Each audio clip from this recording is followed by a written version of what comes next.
تھے توضیح الکلام کا، اس کتاب میں بھی آپ سن کے یہ بات حیران ہوں گے کہ اس کا ایک ایک لفظ حضرت شاہ صاحب کے کانوں تک پہنچا ہے۔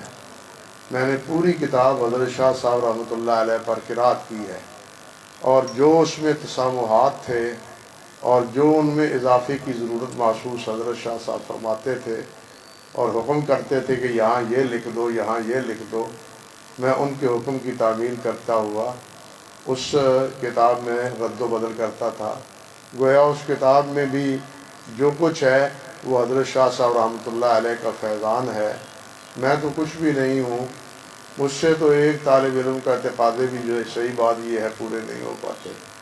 طالب علم کو جن چیزوں کا لحاظ رکھنا ضروری ہے وہ بھی تقاضے مجھ سے نہیں پا رہے، چاہے جائے کہ ان القاب سے نوازا جائے جو القاب مجھے دیے گئے ہیں، میں ان کا بالکل اہل اپنے آپ کو نہیں پاتا۔ یہ میں صرف زبان کی حد تک نہیں کہہ رہا، بلکہ دل کی گہرائیوں سے اس حقیقت کا اعتراف بھی کرتا ہوں اور اس بات کا اظہار بھی کرتا ہوں۔ بلکہ حقیقت یہ ہے کہ میں یہ حاضری اپنی ندامت کو اور اپنی شرمندگی کو اور اپنی معذرت خواہی کے لیے حضرت شیخ صاحب مدّ اللہ بدول حیاتہ ورفع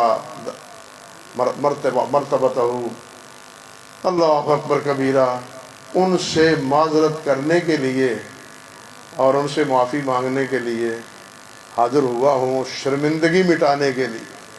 اور یہ اس لیے کہ یہ بدقسمت وہ ہے کہ شیخ صاحب 2 دفعہ فیصل آباد میں تشریف لائے اور یہ ناکارہ آپ کی مجلس میں اپنی بہت سی مجبوریوں کی وجہ سے حاضر خدمت نہ ہو پایا۔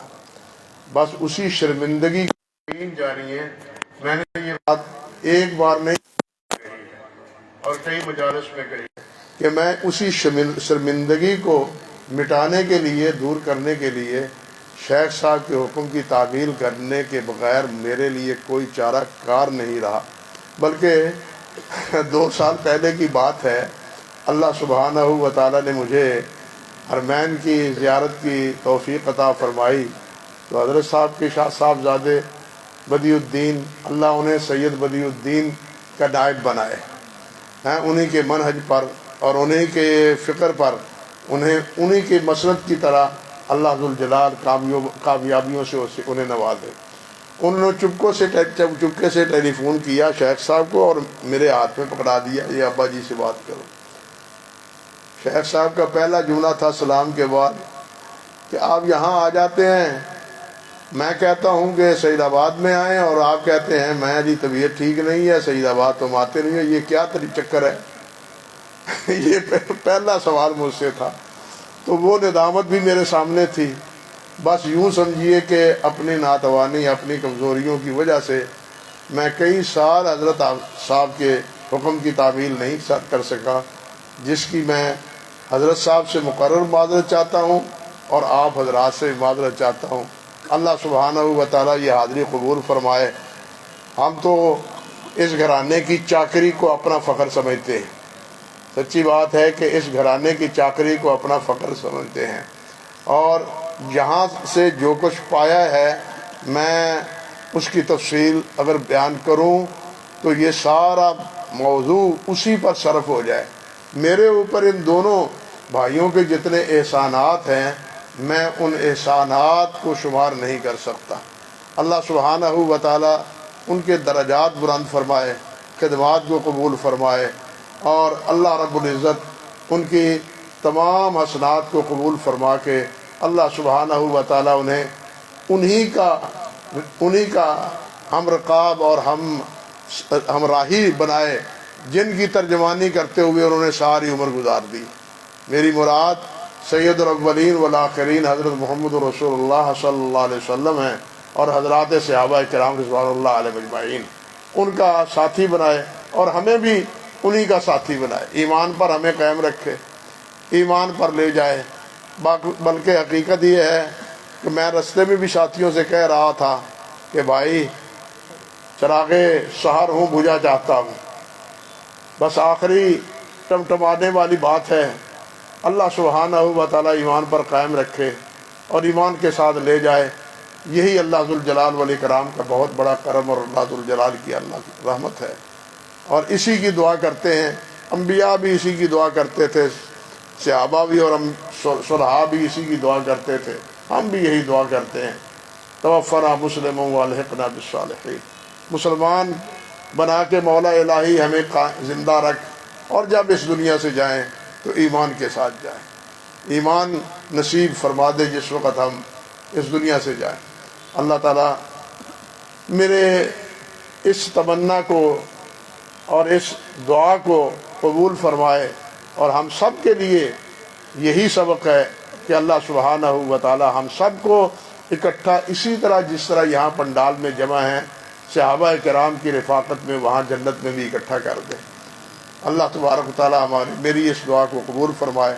یہ ابتدائی معذرت خواہی کے بعد اب میں بات شروع کرتا ہوں اللہ کی توفیق سے۔ دعا کریں اللہ کچھ کہنے کی توفیق عطا فرما دے۔ الحمدللہ الحمدللہ نحمدہ ونستعینہ ونستغفرہ ونعوذ باللہ من شرور انفسنا ومن سیئات اعمالنا، من یہدہ اللہ فلا مضل لہ ومن یضلل فلا ہادی لہ، واشہد ان لا الہ الا اللہ وحدہ لا شریک لہ، واشہد ان محمدا عبدہ ورسولہ، اما بعد، فاعوذ باللہ السمیع العلیم من الشیطان الرجیم، من حمدہ ونفخہ ونفثہ، بسم اللہ الرحمن الرحیم، یا ایہا الذین آمنوا اتقوا اللہ حق تقاتہ ولا تموتن الا وانتم مسلمون، یا ایہا الناس اتقوا ربکم الذی خلقکم من نفس واحدہ وخلق منها زوجها وبث منهما رجالا كثيرا ونساء واتقوا الله الذي تساءلون به والارحام ان الله كان عليكم رقيبا، يا ايها الذين آمنوا اتقوا الله وقولوا قولا سديدا يصلح لكم اعمالكم ويغفر لكم ذنوبكم ومن يطع الله ورسوله فقد فاز فوزا عظيما، اللهم صل على محمد وعلى آل محمد كما صليت على إبراهيم وعلى آل إبراهيم إنك حميد مجيد، اللهم بارك على محمد وعلى آل محمد كما باركت على إبراهيم وعلى آل إبراهيم إنك حميد مجيد، رب اشرح لي صدري ويسر لي أمري واحلل عقدة من لساني يفقهوا قولي، اللهم انفعنا بما علمتنا وعلمنا ما ينفعنا وزدنا علما، اللهم إنا نسألك من علم لا ينفع، اللهم إنا نعوذ بك من علم لا ينفع ومن قلب لا يخشع ومن نفس لا تشبع ومن عين لا تدمع ومن دعوات لا يستجاب لها، اعوذ باللہ السمیع العلیم من الشیطان الرجیم من حمزہ ونفخہ ونفثہ، یا ایہا الذین آمنوا ادخلوا فی السلم کافہ ولا تتبعوا خطوات الشیطان انہ لکم عدو مبین۔ واجب الاحترام فضیلت مآب حضرت شیخ محدث مولانا محمد عبداللہ ناصر رحمانی متعن اللہ بطول حیاتہ، حضرت مولانا محمد ابراہیم بھٹی عافاہ اللہ و شفاہ اللہ، اور دیگر علماء کرام، بزرگان گرامی قدر، عزیزان محترم، میں نے ایک چھوٹی سی آیت مبارکہ قرآن مجید فرقان حمید کی تلاوت کی ہے، جس میں اللہ سبحانہ و تعالی نے ہم اہل ایمان سے یہ بات کہی کہ ایمان لانے والوں، ایمان کا دعویٰ کرنے والوں، لا الہ الا اللہ محمد رسول اللہ پڑھنے والوں، ادخلوا فی السلم کافہ، اسلام میں مکمل داخل ہو جاؤ۔ ہمارا اسلام، ہمارا دین مکمل ہے، ہمارا دین مکمل ہے۔ الیوم اکملت لکم دینکم واتممت علیکم نعمتی ورضیت لکم الاسلام دینا۔ اللہ رب العزت نے یہ بھی فرمایا وتمت کلمۃ ربک صدقا وعدلا۔ اللہ رب العزت کے سچے کلمات سب کے سب مکمل ہو چکے ہیں۔ دین میں اب کوئی اضافہ نہیں ہے، نہ وحی آئے گی، نہ نبی آئے گا، نہ دین میں اضافہ ہوگا۔ یہ سلسلہ اللہ رب العزت نے اپنے حبیب حضرت محمد رسول اللہ صلی اللہ علیہ وسلم پر ختم کر دیا، اور دین نام کی اللہ کا خزانہ بھرا ہوا ہے۔ بات سمجھے ذرا، اللہ کا خزانہ بھرا ہوا ہے، اللہ کے کسی خزانے میں کمی نہیں ہے، اور اللہ کا خزانہ اس طرح نہیں ہے جس طرح ہمارے خزانے ہوتے ہیں بھرے ہوئے، تجوریاں بھری ہوئی۔ حافظ ابن قیم رحمۃ اللہ علیہ نے فرمایا کہ اللہ رب العزت کا خزانہ کیا ہے؟ یہ جو اللہ نے فرمایا لہو مقالید السماوات والارض، زمین و آسمان کے خزانوں کی چابیاں اللہ رب العزت کے پاس ہیں۔ وہ خزانے کی چابی کیا ہے؟ وہ فرماتے ہیں کہ یہ کن ہے، کن۔ سمجھے بات؟ یہ کن ہے، یہ کن کی چابی ہے اللہ کے پاس۔ اللہ جہاں چاہتا ہے سونا پیدا کر دیتا ہے، جہاں چاہتا ہے تیل پیدا کر دیتا ہے، جہاں چاہتا ہے گیس پیدا کر دیتا ہے، جہاں چاہتا ہے پہاڑ کھڑے کر دیتا ہے، جہاں چاہتا ہے دریا اور بہا دیتا ہے۔ یہ اس کا کلمہ کن ہے، جو چاہتا ہے وہ بنا دیتا ہے، اور بننے میں کسی چیز کے انکار کا کوئی تصور نہیں ہے۔ اللہ کے پاس یہ کن کا لفظ اختیار ایسا ہے، اذا اراد بشیء ان یقول له کن فیکون، وہ ہو جاتی ہے۔ اس لیے اللہ کے سارے خزانے بھرے ہوئے ہیں، لیکن بات سمجھنے کی کوشش کریں، غلط فہمی کا شکار نہ ہوں۔ دین نام کی کوئی چیز اب اللہ پاک کے پاس نہیں ہے۔ اللہ نے دین کی جتنی باتیں تھیں ہمارے بھلائی اور ہماری بہتری کے لیے، دنیا اور جنت حاصل کرنے کے لیے، وہ تمام باتیں اپنے حبیب حضرت محمد رسول اللہ صلی اللہ علیہ وسلم کو بتلا دی۔ اللہ کے خزانے سب بھرے ہوئے ہیں، دین کے حوالے سے، اسلام کے حوالے سے۔ اللہ رب العزت کے پاس کوئی پروگرام نہیں ہے۔ جو بھی پروگرام تھا وہ تمام طور اللہ ذوالجلال نے اپنے حبیب صلی اللہ علیہ وسلم کو بتلا دی، اور اللہ کے رسول صلی اللہ علیہ وسلم نے وہ تمام باتیں جو اللہ کے ذوالجلال نے ان پر وحی کی تھی، ان کو اپنی امت سے آگاہ کر دیا۔ اور آپ نے فرمایا کہ کوئی چیز ایسی نہیں ہے جو تمہیں اللہ کے قریب کر دے اور جنت میں پہنچا دے اور میں نے تمہیں بتلائی نہ ہو، اور کوئی چیز ایسی نہیں ہے جو جہنم میں جانے کا باعث بنے اور اللہ کی ناراضگی کا سبب بنے اور میں نے اس سے آگاہ نہ کیا ہو۔ اللہ نے پورا دین بتلا دیا، اور نبی علیہ السلام نے بھی اس کی پوری امت کو آگاہی دی، بلکہ رب ذوالجلال نے خبردار فرمایا یا ایھا الرسول بلغ ما انزل الیک من ربک فإن لم تفعل فما بلغت رسالته۔ اللہ کا دین بھی مکمل، اور اللہ کے دین کی تبلیغ بھی وہ محمد رسول اللہ صلی اللہ علیہ وسلم کے ذریعے مکمل ہے۔ اب ہمارا کام کیا ہے؟ ہماری ذمہ داری کیا ہے؟ اللہ ہمیں فرماتے ہیں ایمان والو ادخلوا فی السلم کافہ، اسلام کے میں پورے داخل ہو جاؤ۔ یہ آدھا تیتر، آدھا بٹیر، آدھا مسلمان، آدھا منافق، آدھی تابعداری اور آدھی نافرمانی، یہ اللہ ذوالجلال کو گوارا نہیں ہے۔ اللہ ذوالجلال فرماتے ہیں میرے کامل بندے بنو، میرے کامل نبی کے تابعدار بنو، کامل تابعدار اور فرمانبردار بنو۔ یہ مطالبہ ہم سے ہے۔ جب میں نے دین تمہیں مکمل دے دیا ہے تو پھر تمہیں کسی اور کی طرف التفات اور جھانکنے کی ضرورت نہیں ہے۔ دین اسلام ہے، سمجھ لے بات، ان الدین عند اللہ الاسلام ومن یبتغی غیر الاسلام دینا فلن یقبل منہ۔ اسلام کے علاوہ اللہ ذو الجلال اور کوئی دین قبول نہیں کرے گا. وہ نصرانیت ہو، وہ یہودیت ہو، وہ ہندو مت ہو، وہ سکھ مت ہو، وہ زرتشت پرستی کا مذہب کیوں نہ ہو، زرتشت کا مذہب کیوں نہ ہو، یا کسی اور مذہب کو ماننے والا کیوں نہ ہو، اللہ رب العزت کے ہاں وہ قبول نہیں ہے. صرف اسلام قبول ہے اور حضرت محمد رسول اللہ صلی اللہ علیہ وسلم کی اطاعت قبول ہے، اور کوئی چیز نہیں.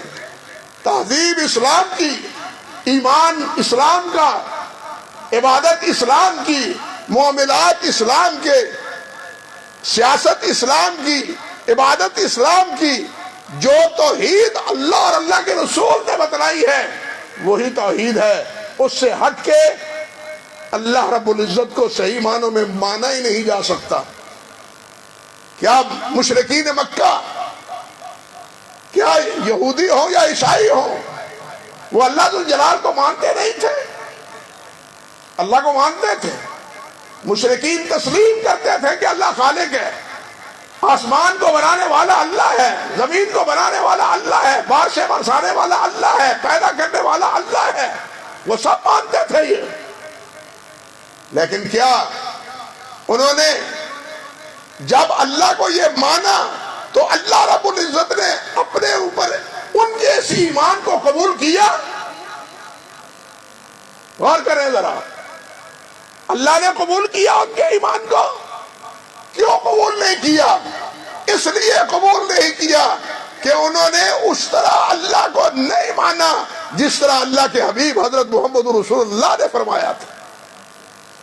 یعنی اللہ کو بھی ہم مانتے ہیں تو محمد رسول اللہ صلی اللہ علیہ وسلم کے بتلائے ہوئے طریقے پہ مانتے ہیں.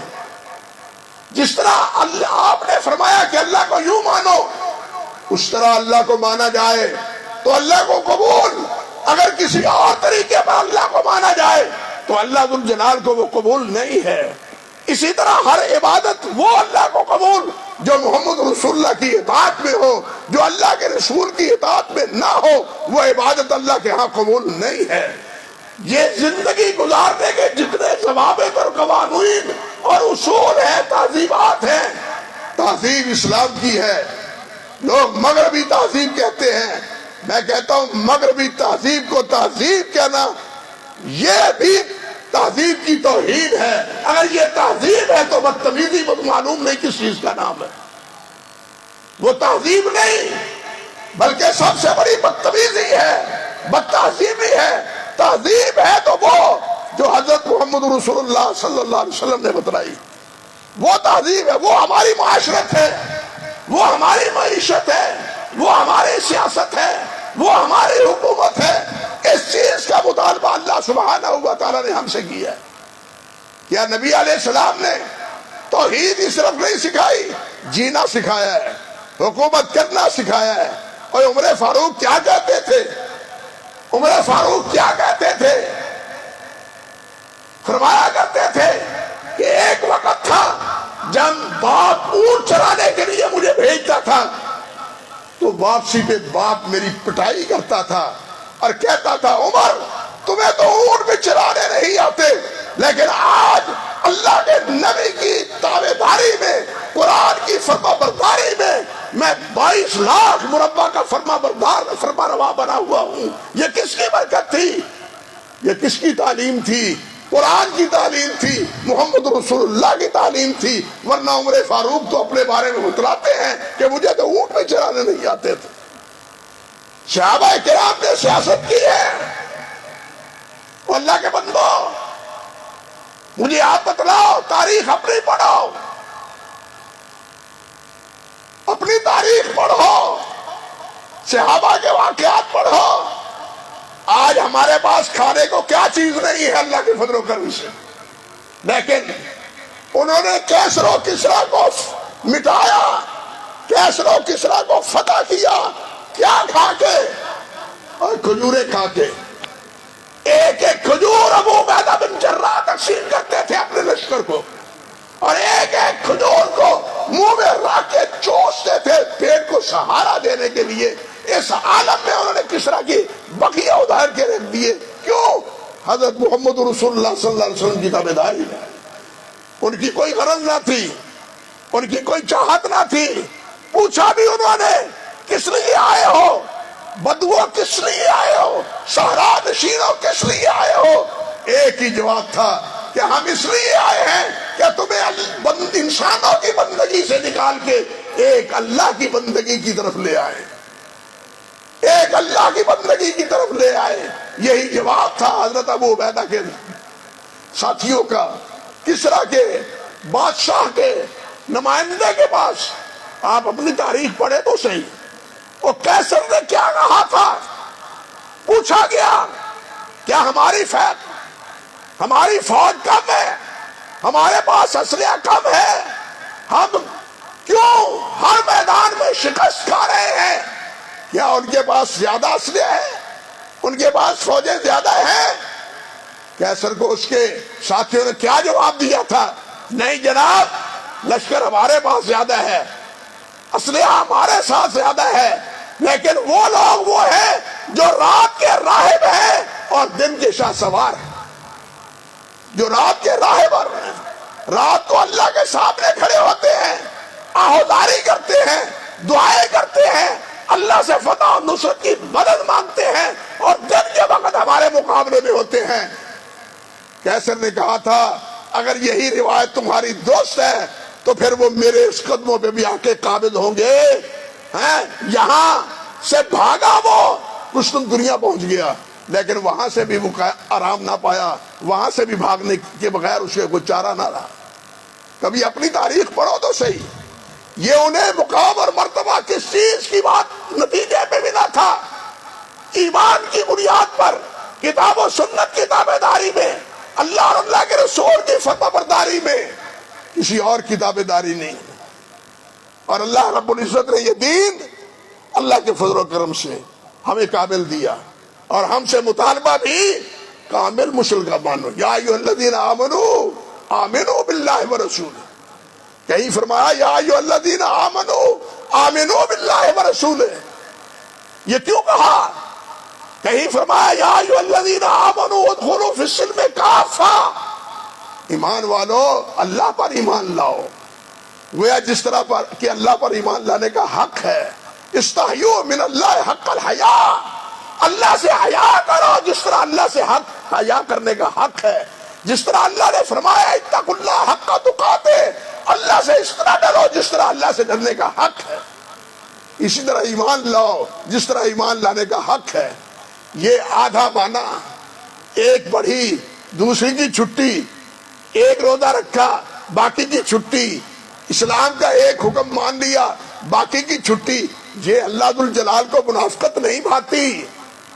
بات سمجھ لے, یہ اللہ کو منافقت نہیں بھاتی. اللہ سچے مومن دیکھنا چاہتا ہے, اللہ اپنے حبیب کا سچا تابعدار دیکھنا چاہتا ہے. اللہ ہمیں اپنے حبیب کا تابعدار بنائے, اپنے قرآن کا تابعدار اور فرما بردار بنائے. یہی اسلام ہے اور یہی ایمان ہے. اسی کی دعوت اللہ کے رسول اللہ نے دی ہے, اور اسی کا حکم اللہ کے پیارے پیغمبر حضرت محمد رسول اللہ نے دیا ہے. میرے بھائیو ذرا سوچو کہ یہ دین جو مکمل ہے, اب اس کے بعد کیا بنا؟ آج مسلمان کیوں پٹ رہے ہیں؟ مسلمان کیوں اس وقت رسوا ہو رہے ہیں؟ کیوں ذلیل ہو رہے ہیں؟ حیرت کی بات یہ ہے, حیرت کی بات یہ ہے, اللہ نے کیا فرمایا ہے؟ یا ایھا الذین آمنوا, اے ایمان والو, لا تتخذوا الیہود والنصارى اولیاء. کیا اللہ کا حکم صرف یہی ہے کہ توحید, رسالت, عبادت, روزہ, حج, زکوٰۃ, کیا سیاست اللہ نے نہیں بتلائی؟ قیادت کرنے کا سلیقہ اللہ اور اللہ کے رسول نے نہیں بتلایا؟ دوستی اور دشمنی کا معیار اللہ اور اللہ کے رسول نے نہیں بتلایا؟ بتلایا ہے. اللہ نے فرمایا یا ایھا الذین آمنوا لا تتخذوا الیہود والنصارى اولیاء. ان کو اپنا دوست مت بناؤ. ہم نے دوست کیا بنایا؟ ہم نے دوست کیا بنایا؟ ہم نے اپنے سارے پیسے ان کے بینکوں میں جمع کروا دیے اور اپنے دفاع کے لیے ان کو مقرر کر لیا جو اللہ کے بھی دشمن ہیں اور ہمارے بھی دشمن ہیں۔ بتلاؤ ہمارا اللہ پر کتنا ایمان ہے؟ اللہ فرماتا ہے یہ تمہارے دشمن ہیں، ہم سمجھتے ہیں یہ ہمارے محافظ ہیں، اور اللہ پر کیا ایمان ہوا ہمارا؟ کیا یہ توحید ہے؟ یہ اللہ پر ایمان ہے؟ اللہ نے فرمایا یہ تمہارے دشمن ہے، لہذا ہمارے دشمن یہود بھی ہیں، ہنود بھی۔ اللہ نے فرمایا اِنَّ أَشَدَّ النَّاسِ عَدَاوَةً لِلَّذِينَ آمَنُوا الْيَهُودُ، ثم ان کے بعد نصارہ، پھر مشرکین، تینوں جو ہیں بت پرست بھی دشمن ہے، یہود بھی دشمن ہے، نصارہ بھی دشمن ہے، اور اسی طرح منافقانہ زندگی گزارنے والے وہ بھی اہل سنت کے دشمن ہیں۔ سمجھ لے بات، میری بات شاید کسی بات ساتھیوں کو تلخ محسوس ہو، لیکن کیا کروں، حقیقت بیان کی بسا اوقات کرنی ہی پڑتی۔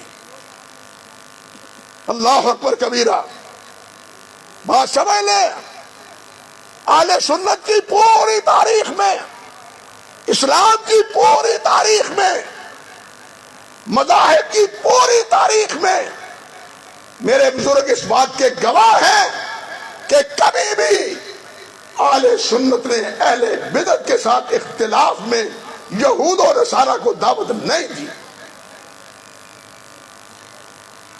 لیکن اہل بدعت نے اہل سنت کے خلاف، مسلمانوں کے خلاف ہمیشہ سے یہود و نصارہ کا ساتھ دے کے مسلمانوں کی سرکوبی کی۔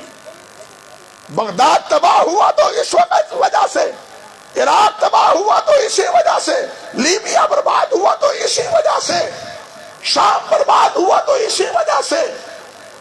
کس کس کا نام لوں؟ سوچنے کی بات ہے، کیا یہ ایمان ہے؟ مجھے یاد آتی ہے بات مولانا شمس الحق افغانی کی، اللہ رحمت فرمائے، دیوبندی بڑے عالم تھے، قلات جب صوبہ تھا اس کے قاضی تھے، اور بہاولپور کی اسلامی یونیورسٹی کے شیخ التفسیر تھے۔ ان کا ایک مضمون میں نے پڑھا تھا، وہ فرماتے ہیں، لکھتے تھے کہ اللہ ذوالجلال نے فرمایا وَأَعِدُّوا لَهُم مَّا اسْتَطَعْتُم مِّن قُوَّةٍ وَمِن رِّبَاطِ الْخَيْلِ۔ مسلمانوں اپنا اسلحہ تیز رکھو، خوب اسلحہ بناؤ، ہر نوعیت کا اسلحہ بناؤ، تاکہ تمہارے اس اسلحہ سے جو تمہارے دشمن ہے اور میرے بھی دشمن ہے وہ خوف زدہ ہو۔ ترہبون بہ عدو اللہ وعدوکم، یہ میرے بھی دشمن ہے تمہارے بھی دشمن ہے۔ انہوں نے کہا کہ اگر یہود و نصارہ مثال کے طور پر 1,00,000 بم بناتے ہیں اور مسلمان 110 بم نہیں بناتے، تو مجھے خطرہ ہے کہ کہیں اللہ سبحانہ و تعالیٰ قیامت کے دن یہی نہ پوچھ لے کہ تم نے 100 کے مقابلے میں 110 کیوں نہیں بنائے، میں نے تمہیں حکم دیا تھا کہ وَأَعِدُّوا لَهُم مَّا اسْتَطَعْتُم مِّن قُوَّةٍ وَمِن رِّبَاطِ الْخَيْلِ۔ لیکن ہم نے تو سارا اثاثہ ہی ان کے ہاتھ دے دیے، پیسے ہی سب ان کے پاس جمع کروا دیے، دفاعی ان کے پاس دے دیا۔ اب روتے ہیں، جو سوتا ہے وہ روتا ہے، وہ ہے نا ضرب المثل، جو سوتا ہے، جو اپنا دفاع نہیں خود کر سکتا۔ وہ پنجابی جاندے نے بھراواں دیاں ہی باواں کم آؤندیاں نے، دوسرے دیاں باواں کم نہیں آؤندیاں۔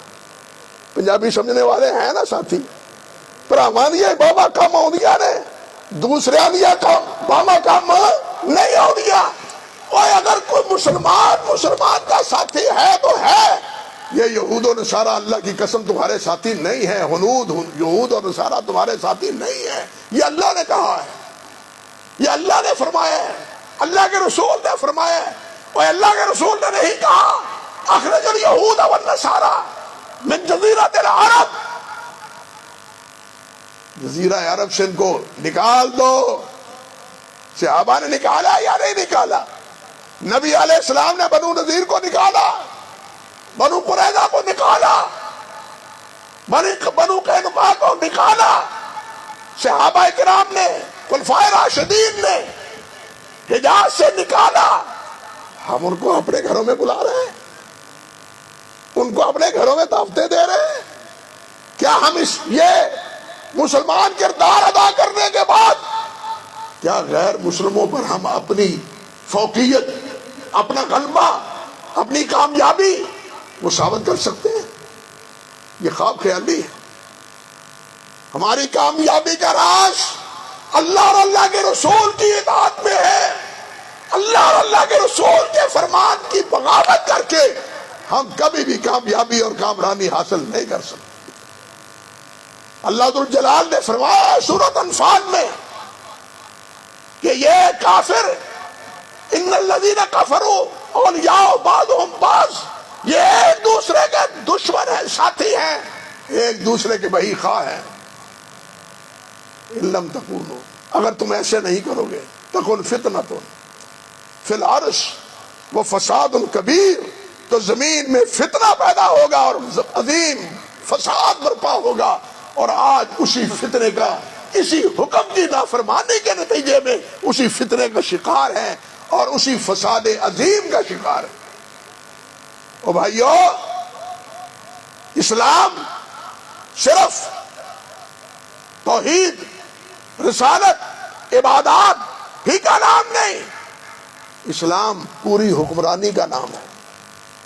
پوری قیادت اسلام عبادات بھی بتلاتا ہے، اسلام عقیدہ بھی بتلاتا ہے، اسلام معاملات بھی بتلاتا ہے، اور معاملات کا ہی ایک حصہ یہ سیاست بھی ہے. معاملات ہی کا ایک حصہ یہ سیاست بھی ہے. یہ سیاست ہم لیں کس سے؟ جو ہمارے دشمن ہیں. تو پھر ہم کیسے کامیاب ہیں؟ خیر، یہ ایک پہلو ہے. دوسرا پہلو یہ کہ ہمارا تعلق، ہماری نسبت، ہماری عزت، ہماری آبرو علی وجہ البصیرت ہم کہتے ہیں کہ وہ نبی کریم صلی اللہ علیہ وسلم کے ساتھ وابستہ ہے، اللہ وحدہ لا شریک کے ساتھ وابستہ ہے. اللہ اکبر کبیرہ.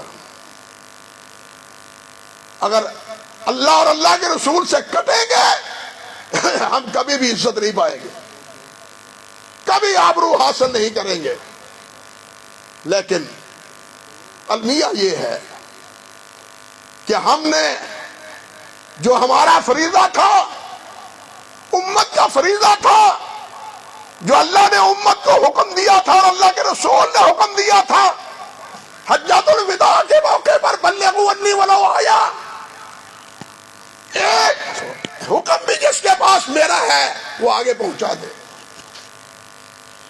اور یہ کانفرنس اسی حکم کی پیروی میں ہے، یہ کانفرنس بھی اسی حکم کی پیروی میں ہے. یہی ڈیوٹی صحابہ کرام کی اللہ اور اللہ کے رسول نے لگائی تھی، اور انہوں نے یہ حکم قریہ قریہ، بستی بستی، نگر نگر پہنچایا تھا. اللہ کا حکم، اللہ کے نبی صلی اللہ علیہ وسلم کا. میں کہا کرتا ہوں آبروئے ما جناب مصطفیٰ، آبروئے ما جناب مصطفیٰ. ہماری عزت و آبرو دنیا میں اگر ہے اور آخرت میں اگر ہے تو محمد رسول اللہ صلی اللہ علیہ وسلم کی نسبت کے ساتھ. آج اہل بدعت، انحراف دین سے کرنے والے، وہ بھی مسلمانوں میں شمار ہمیشہ ہوتے ہیں. کیوں؟ کہ وہ محمد رسول اللہ کہتے ہیں. بات سمجھ لیں کہ وہ کیا کہتے ہیں؟ محمد رسول اللہ. لیکن المیہ یہ ہے کہ بعض وہ ہیں جنہوں نے تو کلمہ بھی بدل دیا. وہ ہیں یا نہیں ہیں؟ ایمانداری سے سوچو. لا الہ الا اللہ محمد رسول اللہ، ایک نے کہا علی اللہ. اسماعیلیہ کا کلمہ یہ ہے، لا الہ الا اللہ محمد رسول اللہ علی اللہ. یہ میں نے ان کے قاعدے میں پڑھا ہے، اسماعیلیوں کے قید میں، جو آپ کے ہاں نورانی قاعدہ جس طرح پڑھایا جاتا ہے، وہ بھی اپنے بچوں کو چھوٹا سا قاعدہ پڑھاتے ہیں اور اس میں یہ کلمہ لکھا ہوا ہے۔ آپ یہ کلمہ بھی سنتے ہیں، لا الہ الا اللہ محمد رسول اللہ علی ولی اللہ خلیفتہ بلا فصل، سنتے ہیں یا نہیں سنتے؟ 5 وقت آذانوں میں یہ کلمہ سنتے ہیں یا نہیں سنتے؟ صحیح بات ہے، مجھے تو افسوس ہوتا ہے، رونا آتا ہے کہ آذان اسلام کا شعار ہے، اسلام کا شعار ہے آذان۔ نبی علیہ السلام جب کسی لشکر کو بھیجتے، صحیح مسلم میں ہے، لشکر رات کو وہاں پہنچتا، آپ فرماتے رات کو حملہ نہیں کرنا، سننا، اگر بستی سے آذان کی آواز آئے تو سمجھے یہاں مسلمان ہیں، اگر بستی سے آذان کی آواز نہ آئے تو سمجھنا یہاں مسلمان نہیں ہے، پھر صبح کے بعد حملہ آور ہو جانا۔ آذان اسلام کا کیا ہے؟ شعار ہے، علامت ہے۔ لیکن واہ مسلمان، تو نے تو اسلام کے شعار کو بھی بدل ڈالا، وہ بدلا ہے یا نہیں؟ ایمانداری سے بتلاؤ۔ آذان میں شعار کو ہی بدل دیا، کلمے کے الفاظ کو بدل دیا، پھر بھی ہم کہتے ہیں ہم محمد رسول اللہ سے جڑے ہوئے، کس منہ سے کہتے؟ اور ایک وہ بھی ہیں، دکھ ہوتا ہے یہ باتیں کرتے ہوئے، دل کڑتا ہے اللہ کی قسم۔ ایک نے کہا اور کسی معمولی آدمی نے نہیں کہا، امام الحرمین جس کا لقب ہے عبد الملک جوینی نے کہا، مغیث الخلق نے کہا، یجب علی کافۃ الخلق شرقاً و غرباً شمالاً و جنوباً، جتنی مخلوق میں بستی ہے، جتنے انسان بستے ہیں، وہ مشرق کے ہوں، مغرب کے ہوں، شمال کے ہوں، جنوب کے ہوں، ان کو چاہیے کہ وہ سب شافی بن جائے، وہ سب شافی بن جائے۔ جواب غزل کے طور پر پھر جناب مسعود بن شیبہ نے کتاب التعلیم کے مقدمے میں، مقدمہ کتاب التعلیم میں کہا، جو آپ کے حیدرآباد سندھ سے چھپی، آپ کے حیدرآباد سندھ سے چھپی ہے، سندھ اکیڈمی کی طرف سے، کیا لکھا ہے؟ بالکل اسی بہر میں، اسی کے جواب میں، کہ جو مشرق میں مسلمان ہے، مغرب میں ہے، شمال میں ہے، جنوب میں ہے، سب پر واجب ہے کہ وہ حنفی بن جائے۔ مجھے آپ بتلاؤ کہ محمدی بننے کی دعوت کہاں گئی؟ لا الہ الا اللہ پڑھنے کی دعوت کہاں گئی؟ لا الہ الا اللہ محمد رسول اللہ لوگوں کو پڑھانے کی دعوت کہاں گئی؟ اللہ کے رسول کا جھنڈا بلند کرنے کا کام کس نے کرنا ہے؟ اہل حدیث بھائیو، میں علی وجہ بصیرت کہتا ہوں کہ یہ آپ کا اب فریضہ ہے، یہ دستخط ہو چکے ہیں اس دعوت سے۔ وہ تو یہ امید لگائے بیٹھے ہیں کہ سب حنفی بن جائے، وہ کہتے ہیں سب حنبلی بن جائے، کوئی کہتا ہے سب کیا بن جائے؟ جناب شافی بن جائے، اور ہم فقیر کہتے ہیں کہ سب محمدی بن جائے، سب محمد رسول اللہ کے غلام بنے، سب محمدی بنے۔ ہم کسی کی عظمت کا انکار نہیں کرتے، اس کے مقام اور مرتبے کا انکار نہیں کرتے، لیکن سب کو مانتا ہوں، لیکن محمد رسول اللہ کے بعد سب کو مانتا ہوں، لیکن محمد رسول اللہ کے بعد کسی کی عظمت کا انکار نہیں، لیکن محمد رسول اللہ کی عظمت، ان حضرات کی عظمت بھی محمد رسول اللہ کی وجہ سے ہے۔ یہ امام ہے تو ان کی تابعداری میں ہے، یہ امام ہے تو ان کی فرما برداری میں ہے، ورنہ اللہ کی قسم کو ان کو امام ماننے کے لیے تیار نہ ہوتا۔ کیا انہوں نے نہیں یہ کہا اترکوا قولی بخبر رسول اللہ صلی اللہ علیہ وسلم؟ کیا ان حضرات نے نہیں کہا ما من احد الا ویؤخذ من قولہ ویرد علیہ الا صاحب هذه الروضہ؟ کیا یہ ساری باتیں امام مالک نے، امام شافعی نے، امام احمد بن حنبل نے، امام ابو حنیفہ رحمہم اللہ نے کہا، سب نے یہ باتیں نہیں کی، انہوں نے تو نہیں کہی، لیکن ہم کہہ رہے ہیں، وہ تو ہمارے سر کے تاج ہیں، ہم ان کو امام مانتے ہیں، لیکن ان کے بارے میں جو غلط، جس طرح رب کے مقابلے میں آلہہ بنا دیے گئے، سمجھے میری بات، رب کے الہ کے مقابلے میں آلہہ بنا دیے گئے، اسی طرح محمد صلی اللہ علیہ وسلم کے مقابلے میں اماموں کو یہ درجہ دے دیا گیا۔ وائے افسوس جنہوں نے کریا میں محمدی جھنڈا لہرانا تھا، پورے ملک میں محمدی، دنیا میں محمدی جھنڈا سر بلند کرنا تھا، وہ اس فکر میں ہیں کہ امام ابو حنیفہ کا جھنڈا بلند ہو جائے، امام شافعی کا جھنڈا بلند ہو جائے، امام مالک کا جھنڈا بلند ہو جائے۔ کس بات کی رونا رو؟ اور یہ بات شارانی نے لکھی ہے، علامہ شارانی نے المیزان الکبریٰ میں، یاد رکھیں، وہ کہتے ہیں کہ ایک امام کی پیروی میں کامل دین پر عمل ہو ہی نہیں سکتا۔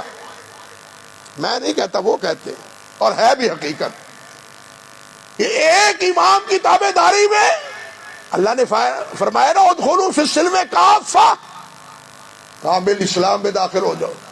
شارانی کہتے ہیں رحمت اللہ علیہ کہ کامل اسلام میں داخلہ تب ہو سکتا ہے جب انسان تقلید نہ کرے، امام کی پیروی نہ کرے۔ آپ مجھے بتلائیں، چھوڑیں بات کی، جو مالکی ہیں، کیا علماء تشریف فرما ہے، شیخ صاحب سے مراجعت بعد میں بھی کر سکتے ہیں، اپنے حوالے کی ذمہ داری میں بھی قبول کرتا ہوں۔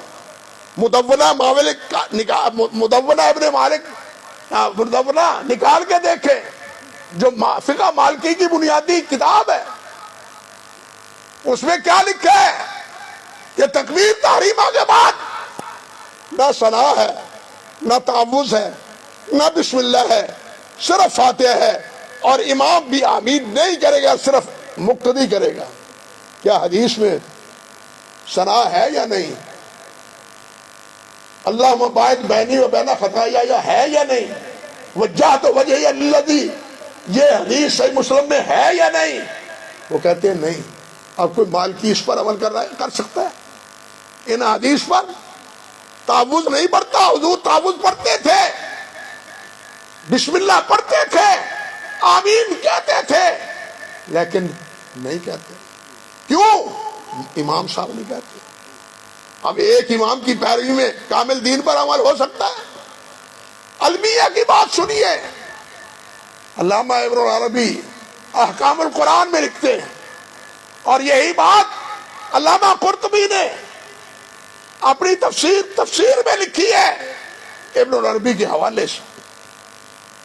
وہ فرماتے ہیں کہ دیکھو، صحیح بخاری میں حضرت ابو ہریرہ کی روایت ہے کہ نبی علیہ السلام سورۃ الانشقاق تلاوت فرماتے تو سجدہ کرتے تھے۔ وہ فرماتے ہیں لیکن میں جب اپنے مذہب کے پیروکاروں کو نماز پڑھاتا ہوں تو سورۃ انشقاق نہیں پڑھتا۔ کیوں؟ کہ سورۃ انشقاق پڑھنے کا تقاضا یہ ہے کہ نبی علیہ السلام نے یہاں سجدہ کیا ہے، میں بھی سجدہ کروں، لیکن میرے مذہب کے ہم نوا مجھے معاف نہیں کریں گے۔ اکیلا ہوتا ہوں تو پڑھ لیتا ہوں، سجدہ کر لیتا ہوں، اپنے مالکی ساتھیوں کے سامنے انشقاق پڑھ کے ان کی امامت نہیں کروا سکتا۔ بتلائیے، دین پر کامل عمل ہو سکتا ہے ایک امام کی تابع داری میں؟ اور اس کی ایک صرف مالکی میں نہیں، فقہ مالکی میں نہیں، فقہ حنبلی میں بھی، فقہ مالکی میں بھی، مالکی شافعی میں بھی، اور فقہ حنفی میں بھی، بلکہ یہاں تو صورت ہی بدلی ہوئی ہے۔ البحر الرائق کے الفاظ ہیں، اللہ اکبر کبیرہ، نفس المومن یطمئن علی قلب تطمئن علی قول المخالف فی مسئلہ صبر لیکن نحن مقلدون یجب علینا تقلید و امامنا، کہ اگر ذمہ کوئی کافر نبی علیہ الصلوۃ والسلام کے بارے میں ہرزہ شرائی کرے، بد کلامی کرے، اسلام کا تقاضا کیا ہے، اسلام کا حکم یہ ہے اس کی گردن اڑا دی جائے۔ ابن رجیب کہتے ہیں نفس المومن تطمئن علی قول المخالف، ہمارے مخالف امام شافعی اور شوافع، ان کے قول پر مومن کا دل جو ہے نا وہ تو یہی مطمئن ہوتا ہے۔ مومن نفس المومن ہے، ہاں؟ مومن کا نفس، مومن کا قلب، مومن کی ذات وہ تو قول مخالفوں پر راضی ہوتی ہے، لیکن یجب علینا تقلید و امامنا، ہمارے اوپر ہمارے امام کی تقلید واجب ہے۔ تو ہم مومن کا اسے کیسے ہیں؟ مومن کا دل تو مخالف کے مذہب پر موافق ہوا، پھر ہمارا دل کیسا مومن ہوا فیصلہ آپ کریں۔ ہمارے دل کے ایمان کی کیفیت کیا ہوئی؟ اور یہ کوئی ایک مثال نہیں، اس کی درجنوں مثالیں میرے پاس موجود ہیں، ایک مثال نہیں بلکہ حدیث کا بٹوارا ہوا، حدیث کی تقسیم ہوئی، اور علامہ ذیلی جیسا معتدل وہ بھی کہنے پر مجبور ہے بعض مقامات پر ھذا الحدیث مشکل علی مذہبنا، یہ حدیث ہمارے مذہب پر بہت مشکل ہے، ہم اس حدیث پر عمل نہیں کر سکتے۔ اس لیے علامہ شارانی نے اگر کہا ہے تو غلط نہیں کہا، سچ کہا ہے کہ ایک مذہب کی پیروی میں کامل اسلام پر عمل نہیں ہو سکتا، لیکن اسلام کا مطالبہ کیا ہے، اللہ کا مطالبہ کیا ہے؟ ادخلوا فی السلم کافہ۔ صحیح مسلم میں آپ نے سنا کہ نبی علیہ السلام وجہت وجہی للذی فطر السماوات والارض، یہ نماز میں پڑھتے تھے، یہ نماز میں پڑھتے تھے، لیکن شرح بقایا آپ مدارس میں اٹھا کے دیکھیں، وہ کہتے ہیں کہ یہ دعا نماز میں نہیں پڑھنی چاہیے، بلکہ النہایہ میں اور دوسری فقہ کی کتابوں میں تو اس کے بالکل برعکس ہے کہ اس کو نماز سے پہلے پڑھ لے، نماز میں نہ پڑھے۔ انا للہ و انا الیہ راجعون۔ وہ اللہ کے رسول تو نماز میں پڑھتے تھے، اللہ کے رسول نماز میں پڑھتے تھے، آپ کہتے ہیں نماز میں نہ پڑھیں، پڑھنی ہے تو کہاں پڑھیں؟ نماز سے پہلے پڑھیں۔ یہ اللہ کے رسول کی مخالفت ہے یا اللہ کے رسول کی موافقت ہے؟ سوال تو یہ ہے۔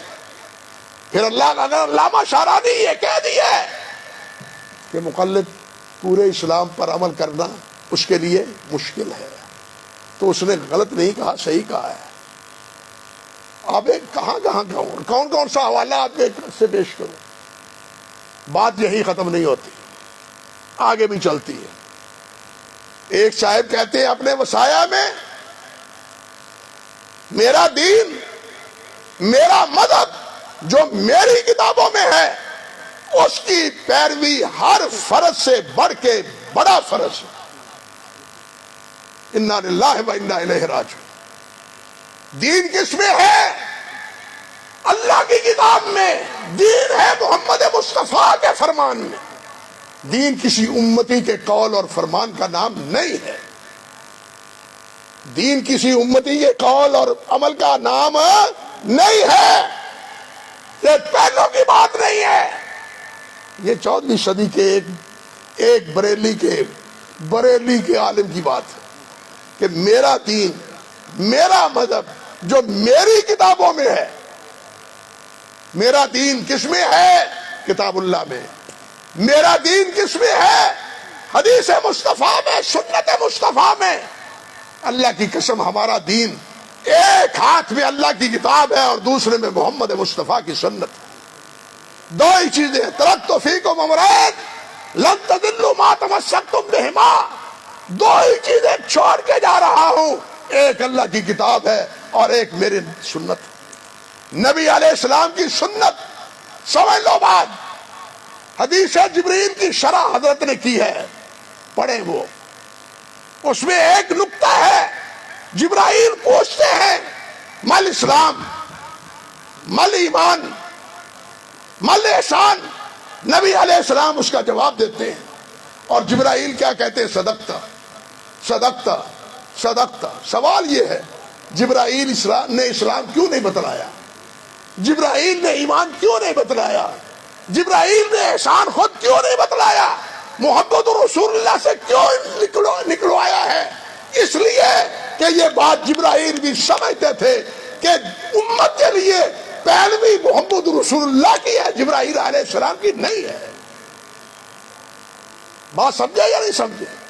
جبرائیل نے اللہ کے رسول سے یہ بات اس لیے بلوائی، اس لیے آگاہ کی، اور نبی علیہ السلام نے فرمایا جاءکم جبرائیل یعلمکم دینکم، تمہارا دین تمہیں بتلانے آیا تھا، اور میری زبان سے وہ دین واضح ہو چکا ہے کہ اسلام یہ ہے، ایمان یہ ہے، احسان یہ ہے۔ یہ نبی بتلائے تو پتہ چلتا ہے، کوئی اور بتلائے تو پتہ نہیں چلتا۔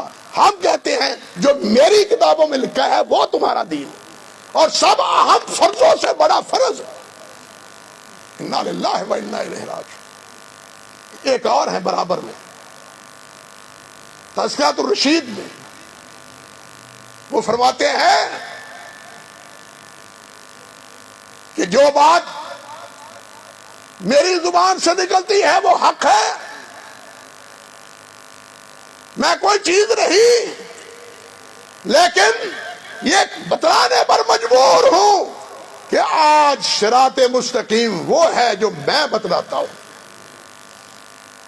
یہ کہاں ہے؟ تذکرۃ الرشید کی پہلی جلد میں ہے، حوالہ میرے ذمہ ہے، نہ ملے میں ذمہ دار ہوں، میرے بزرگ ذمہ دار ہیں۔ اب آپ سے سوال ہے کہ اللہ کے رسول نے کیا فرمایا تھا؟ ما خرج منہ الا حق، حق وہ ہے جو محمد رسول اللہ کی زبان سے نکلتا ہے، کسی امت کی زبان سے نکلی ہوئی بات حق نہیں ہے۔ مجتہدین کا اس بات پر اتفاق ہے کہ المجتہد یخطئ و یصیب، آج اس سے بھی آگے کہا جاتا ہے کہ نہیں، جو کچھ ہے وہ حق میری زبان سے۔ کہاں گیا اصول فقہ؟ کہاں گیا وہ اصول فقہ مدارس میں جو پڑھایا جاتا ہے اور یہ قاعدہ بتلایا جاتا ہے کہ المجتہد یخطئ و یصیب؟ کیا امام ابو حنیفہ کی مخالفت قاضی ابو یوسف نے نہیں کی؟ کیا امام محمد نے نہیں کی؟ باقی ائمہ کی چھوڑے، اور ان کی مخالفتیں اگر شمار کی جائیں تو امام غزالی نے تو کہا ہے کہ 3 ثلث مسائل میں، اصول میں بھی اور فقہی مسائل میں بھی صاحبان نے امام ابو حنیفہ کی مخالفت کی۔ امام ابو حنیفہ کی زبان سے نکلی ہوئی بات ہر حق نہیں، امام مالک کی زبان سے ہر بات نکلی ہوئی حق نہیں، امام شافعی امام احمد کی زبان سے ہر بات نکلی ہوئی حق نہیں۔ ہر بات جو حق ہے وہ ہے جو حضرت محمد رسول اللہ کی زبان سے نکلی۔ یہ ہے ہماری دعوت، یہ ہے ہمارا اعزاز، یہ ہے ہمارا پیغام کہ حق مانو اللہ کے کلام کو، اللہ کے رسول صلی اللہ علیہ وسلم کے فرمان۔ یہی صراط مستقیم ہے، یہ نہیں کہ میری پیروی میں صراط مستقیم ہے۔ صراط مستقیم محمد رسول اللہ کی پیروی میں۔ میرے بھائیو، یہی دین ہے، اسی کا اللہ ذوالجلال نے ہم سے مطالبہ اور تقاضا کیا ہے کہ یا ایھا الذین آمنوا ادخلوا فی السلم کافہ، اور وہ کافہ اللہ نے وہ اتمام کس پر کیا تھا؟ حضرت محمد رسول اللہ پر، کسی امتی پر نہیں، کسی امتی پر نہیں، محمد رسول اللہ پر۔ اس لیے جس نے تمام دین بتلایا ہے، تابعداری اس کی ہے، فرما برداری اس کی ہے، اتباع اس کی ہے، کا حق وہ ہے۔ جو آپ کے خلاف ہے وہ حق نہیں ہے، وہ باطل ہے۔ وَمَاذَا بَعْدَ الْحَقِّ إِلَّا الضَّلَالُ، اللہ نے فرمایا ہے حق کے خلاف جو بھی ہے وہ حق نہیں، وہ گمراہی ہے۔ اللہ سبحانہ و تعالی ہمیں حق کا علم بردار بنائے، حق سے مراد کتاب و سنت کا علم بردار بنائے، ہم کو محمدی جھنڈا پوری دنیا میں بلند کرنے کی اللہ توفیق عطا فرمائے، اور سب مسلمانوں کو اللہ اپنے پیارے پیغمبر کے جھنڈے کو بلند کرنے کی کوشش عطا فرمائے۔ یہ ایک ٹکڑا ٹکڑیوں میں بٹا ہوا یہ امتی، یہ کبھی کامیابیوں سے ہمکنار نہیں ہو سکتا۔ صحابہ کرام اختلاف موجود، صحابہ کرام کے مابین کیا فقہی اختلافات نہ تھے؟ اختلافات تھے، لیکن عداوتیں نہیں تھیں، دشمنیاں نہیں تھیں، مخاصمتیں نہیں تھیں، مخالفتیں نہیں تھیں۔ یہاں تو مخالفتیں بھی ہیں، مخالفتیں بھی ہیں۔ کیا کیا عرض کروں، کیا کیا عرض کروں؟ بر صغیر کی تاریخ تو ان مخاصمتوں اور مخالفتوں میں بھری ہوئی ہے۔ مسجدوں سے نکالا گیا، مسجدوں کو دھویا گیا، مسجدوں سے نکالا گیا، مسجدوں پر لکھا گیا کہ یہ ہماری مسجدوں میں داخل نہ ہوں۔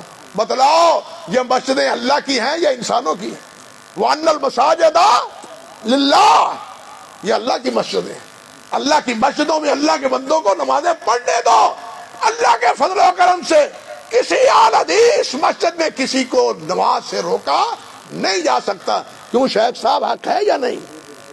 کسی کو بھی روکا نہیں جاتا، بلکہ منٹ کمری بازار میں میری مسجد میں، میری نہیں اللہ کی مسجد میں، وہاں تو میں نے رافضیوں کو بھی نماز پڑھتے ہوئے دیکھا، ہم نے کبھی نہیں روکا۔ لیکن جو کلمے میں مشترک ہیں ان کو بھی روکا جاتا ہے۔ افسوس تو اس بات کا ہے جب ہم اس طرح ٹکڑیوں میں تقسیم ہو جائیں، اپنے اپنے مفادات اور اپنے اپنے اہداف پر پانے کے لیے کمر بستہ ہو جائیں، تو مجھے بتلائیے اسلام کی سربلندی کے لیے کب ہم کمر بستہ ہوں گے؟ دین کی سربلندی کے لیے ہم کب یکجہتی کا مظاہرہ کریں گے؟ آؤ، اگر اتحاد ہو سکتا ہے تعالوا الی کلمۃ سواء بیننا و بینکم الا نعبد الا اللہ۔ یہ لوگ کہتے ہیں اتحاد المسلمین کے نام رکھتے ہیں، لیکن سب سے بڑے اتحاد المسلمین کے نام مخالفت بھی یہی کرنے والے ہیں۔ اللہ نے کیا فرمایا؟ تعالوا الی کلمۃ سواء بیننا و بینکم الا نعبد الا اللہ۔ اسی طرح ہم کہتے ہیں آؤ کتاب و سنت پر متحد ہو جاؤ، آؤ کتاب و سنت پر۔ ہر ایک کی آرام میں اختلاف ہے، اختلاف کی گنجائش ہے، لیکن نہیں ہے تو نہ اللہ کی کتاب کے ساتھ اختلاف کی گنجائش ہے، نہ اللہ کے رسول کے ساتھ اختلاف کی گنجائش ہے۔ جو اختلاف کی گنجائش نکالتا ہے وہ تو پھر اسلام کا نہیں رہتا، مسلمان کا نہیں رہتا۔ اللہ ہمیں مسلمان بنائے، اللہ ہمیں مومن بنائے، ایمان والا بنائے، لیکن وہ مومن جو قرآن کا مومن ہے۔ بات سمجھے میری؟ اشارہ سمجھے؟ جو مومن قرآن کا مومن ہے، جو زبان کا مومن ہے وہ نہیں۔ بعض وہ مومن ہے جو منہ مون ہے مومن، لیکن سمجھے بات؟ منہ وہ مومن ہو، پھر منہ مون کیا ہوا؟ کیا تو ہے مومن بننے کے بعد منہ موننے کا؟ اللہ سے توبہ کرو، اللہ کے نبی کی سنت کی پیروی کرو۔ کیا تو ہے یہ سالواریں اور یہ چادریں اور یہ پینٹیں ٹخنوں سے نیچے رکھنے کی؟ اللہ کے رسول نے فرمایا ہے، بلکہ دارمی میں ہے ابی بن کعب کہتے ہیں میں نے تورات میں پڑھا ہے کہ محمد رسول اللہ کی امت کی علامت یہ ہے کہ وہ اپنے کپڑے ٹخنوں سے اونچے رکھتے ہیں۔ یہ امت کی علامت ہے، دارمی میں مذکور ہے، اور یہ امت کی علامت ہم امتی ہیں۔ پھر اس امت کی یہ علامت آج کیوں نہیں ہے؟ ہمارے کپڑے ہمارے ٹخنوں سے نیچے کیوں ہیں؟ اللہ ہمیں صحیح امت بننے کی توفیق دے، صحیح ایماندار بنائے، صحیح مسلمان بنائے، کتاب و سنت کا پیروکار اور فرما بردار بنائے۔ اقول قولی ھذا استغفر اللہ لی ولکم ولسائر المسلمین۔